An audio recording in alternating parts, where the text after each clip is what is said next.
अस्सलाम वालेकुम व्यूवर्स, मैं हूं सद्दाम अली और आप देख रहे हैं मेरा यूट्यूब चैनल एस स्पोर्ट्स 786। तो नाजरीन, आज के इस वीडियो के अंदर मैं 3 टॉपिक्स को कवर करने वाला हूं। पहला टॉपिक इस वीडियो का ये होगा कि आज पाकिस्तान की जो शानदार फतेह हुई न्यूजीलैंड के अगेंस्ट, तो हसन नवाज कौन है, ये पाकिस्तान के किस शहर या गांव से इसका ताल्लुक है और ये इस्लामाबाद और इस्लामाबाद से न्यूजीलैंड ऑकलैंड कैसे पहुंच गया, और 2 मैचेस में मुसलसल शिकस्तों के बाद, यानी कि 2 मैचेस में मुकम्मल फ्लॉप होने के बाद तीसरे मैच में इतना कामयाब कैसे हो गया और इसको कॉन्फिडेंस कैसे मिला। और उसके साथ साथ आपको ये भी बताएंगे कि उसने किस पाकिस्तानी प्लेयर का रिकॉर्ड जो है वो अपने नाम किया है, किससे पहले T20 हिस्ट्री में पाकिस्तान के किस खिलाड़ी ने तेज़ तरीन सेंचुरी बनाई थी। और दूसरा टॉपिक ये होगा कि पाकिस्तान ने आज के दिन कौन कौन से रिकॉर्ड अपने नाम किए हैं।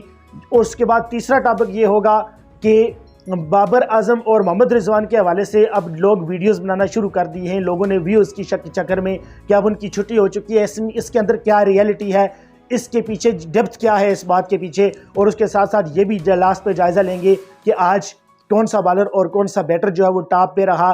न्यूजीलैंड और पाकिस्तान दोनों टीमों का मुवाजना करेंगे।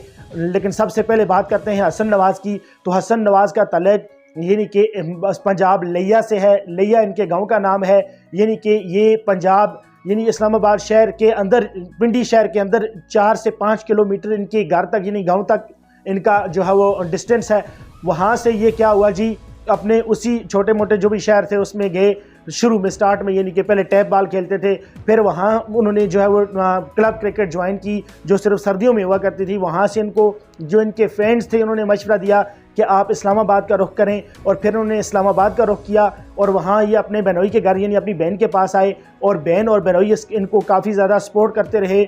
और उन्होंने इनको जो है वो नेशनल यानी कि जो इस्लामाबाद में क्रिकेट क्लब है मेन, उसमें छोड़ा, और वो गाड़ी पर पिक एंड ड्रॉप भी करते रहे इनको। और उसके साथ साथ फिर आकिब जावेद, जिनको हम सब ने गलत समझा, लेकिन आकिब जावेद ने इस लड़के पर भरोसा किया और इसको यहाँ से पिक किया, और 2 मैचेस फ्लॉप होने के बाद भी इसको क्या किया जी, मोटिवेट किया, इसको वो कॉन्फिडेंस दिया, जिसकी वजह से वो आज तीसरे मैच में जो है वो कामयाब हो पाए और पाकिस्तान के बाबर आजम का रिकॉर्ड तोड़ डाला। इससे पहले बाबर आजम ने 49 बॉल्स के ऊपर सेंचुरी स्कोर की हुई थी, लेकिन अब इन्होंने 44 बॉल के ऊपर सेंचुरी स्कोर कर डाली है। यानी कि यहाँ पे आपको ये बात बताता चलूँ कि पॉइंट आपने ये याद रखना है कि बाबर आजम आखिर इतना प्लेयर है, इतना T20 का यानी कि माना जाना प्लेयर है जिसने आखिर सेंचुरी की हुई है, और उसका रिकॉर्ड था जो आज टूटा है। इसका मतलब ये है कि बाबर आजम में दम खम मौजूद है, लेकिन बस कुछ प्रोपागेंडा है, टीआरपी कंपनीज हैं कुछ बाकी प्लेयर्स की जो बाबर आजम और मोहम्मद रिजवान के खिलाफ प्रोपागेंडा कर रही हैं। वो चलें आगे चलकर बात करेंगे। उसके अलावा आपको ये बात बताते चलें कि आज का जो मैच हुआ उसमें कौन कौन से यानी कि जो बॉलर थे, कौन कौन से बैटर थे वो टॉप पे रहे, इस पे आपको थोड़ी सी रिपोर्ट शेयर कर देते हैं। तो सबसे पहले आपको बताते चलें कि 19.5 में न्यूजीलैंड ऑल आउट हुई और उसने 204 रन बनाए, जिसमें उनके जो टॉप बैटर थे वो थे टेम सेफरेट ने 9 बॉलों पर 19 रन, और उसके बाद मार्क चैपमैन ने आज ज़बरदस्त नॉक दिया, उन्होंने 44 बॉल्स के ऊपर 94 रन किए। डैरिल मिचेल ने 11 बॉल के ऊपर 17 रन किए, और इसी तरह से माइकल ब्रेसवेल ने जो कि कैप्टन है उनके 18 बॉल्स के ऊपर 31 रन किए, और एश सऊदी ने 10 बॉल्स के ऊपर 10 रन किए। और अगर पाकिस्तान की बॉलर्स की अगर बात की जाए तो शाहीन शाह अफरीदी ने 4 ओवर में 36 रन देकर 2 विकेट हासिल किए। इब्रार अहमद ने 3 ओवर में 43 रन देकर 2 विकेट हासिल किए।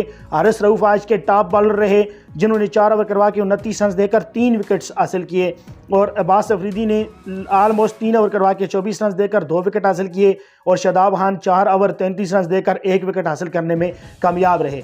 उसके बाद अगर पाकिस्तान की बैटिंग के बारे में बात की जाए तो पाकिस्तानी बैटिंग जब शुरू हुई तो कोई सोच भी नहीं सकता था कि इस तरह का जो है वो रिज़ल्ट आज पाकिस्तान को मिलने वाला है, जिसके चलते आगे हमने देखा कि हसन नवाज जो थे उन्होंने 45 बॉल के ऊपर 105 रन कर डाले और नॉट आउट रहे, और मोहम्मद हारिस ने ज़बरदस्त नाक दिया। आज उनका टेम्परामेंट से ये पता चला कि आज वो ज़बरदस्त मूड में थे और उन्होंने कामयाब भी रहे, जिन्होंने यानी कि 4 चौकों और 3 छक्कों की मदद से 20 बॉल्स के ऊपर 41 रन स्कोर किए। और सलमान अली आगा ने 6 चौकों और 2 छक्कों की मदद से 31 बॉल के ऊपर 51 रन स्कोर किए।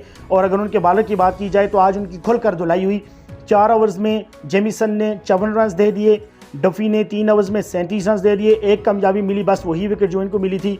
बेन स्टीव्स ने 4 ओवर में 51 रन दे दिए, ब्रेसवेल ने 2 ओवर में 23 रन दे दिए, एश सऊदी ने 2 ओवर में 28 रन दे दिए, और इसी तरह से जिमी नेशम ने 1 ओवर में 9 रन दिए। अब सबसे आखिर पर आपको बताते चलें कि पाकिस्तान ने अपनी तारीख का पावर प्ले का सबसे बड़ा स्कोर आज किया है 6 ओवर्स में 75 रन, यानी कि 36 बॉलों पे 75 रन, यानी 200 प्लस स्ट्राइक रेट के साथ। और उसके बाद आपको ये बात बताते चलें, दूसरा जो रिकॉर्ड पाकिस्तान ने अपने नाम किया है T20 की हिस्ट्री का, पहला 100 स्कोर जो था, यानी कि फर्स्ट 100 जो बना है वो तेज तरीन 100 था, यानी सिर्फ 8.1 ओवर्स के अंदर ये जो 100 स्कोर हुआ है, यानी 49 बॉलों के अंदर जो है वो 100 स्कोर पाकिस्तानी टीम ने कर लिया था। और उसके बाद तीसरा जो रिकॉर्ड है पाकिस्तान टीम की हिस्ट्री के अंदर चेजिंग के दौरान, और फर्स्ट या सेकंड जिस तरह से भी बात की जाए तो चेजिंग के दौरान ही कह लेते हैं, तो सबसे बड़ा हाई रन चेज जो था और वो सबसे तेज आज चेज हुआ है, यानी कि 16 ओवर्स में 204 रन का टारगेट चेज इससे पहले पाकिस्तान ने हिस्ट्री में कभी भी नहीं किया था। और पाकिस्तान ने 2006 में अपना पहला T20 मैच खेला था, और 2006 19-20 साल यानी कि लगभग होने वाले हैं, 19-20 साल का रिकॉर्ड आज बना डाला। और पाकिस्तान टीम के बारे में ये चीज़ वैसे भी मशहूर है कि जब चलती है तो रिकॉर्ड्स के अंबार अपने नाम करवा देती है। तो अल्लाह करे ये रिदम, ये जो टेम्परामेंट बना हुआ है ये आगे भी बना रहे। और नज़ीम, यहाँ पे आपको एक बात और बताएं कि बाबर आजम और मोहम्मद रिजवान के बारे में कुछ खबरें आ रही हैं कि उनका कैरियर ख़त्म, ऐसी कोई बात नहीं है। मुस्तकबिल में आपने देखना है, ये मेरी बात लिख के ले लें, ये जो बच्चे यहाँ पे नथारे जा रहे हैं इनको सेट करके किसी न किसी जगह पे प्लेस किया जाएगा। लेकिन T20 की टीम के अंदर बाबर आजम, मैं मोहम्मद रिजवान का नहीं कहता, इनमें से दोनों में से कोई एक, तो बाबर आजम की जगह ज़्यादा बनती है, यानी साइम अयूब, फ़खर जमान, बाबर आजम, ये 3 लोग शामिल होंगे। आप मेरी बात ये लिख के ले लें। ये आपने फालतू व्यूज़ के चक्कर में अनाब शनाब कोई भी बोले जा रहा है और आप उसको जो है वो मानते जा रहे हैं। अभी मैंने थोड़ी देर पहले आपको कहा कि बाबर आजम का रिकॉर्ड तोड़ा, मतलब कि बाबर आजम T20 में इतने जाने माने हैं तो तभी उन्होंने रिकॉर्ड बनाए हुए हैं जिनको अभी तोड़ने की बातें हो रही हैं। तो बाबर आजम जो है वो उसको वैसे रेस्ट दिया गया है, ऐसी कोई बात नहीं है कि उसका कैरियर ख़त्म हो गया हो। अलबत्ता ये है कि कमेंट सेक्शन में आपने ज़रूर बताना है कि क्या बाबर आजम को T20 टीम के अंदर सेलेक्ट करना चाहिए। लेकिन इस कमेंट करने से पहले आपने ये चीज़ जहन में रखनी है कि शेर सिर्फ शेरों को पसंद होते हैं, वरना गधों को शेर कभी पसंद नहीं होते। तो अगले वीडियो में मिलते हैं। अल्लाह हाफिज़।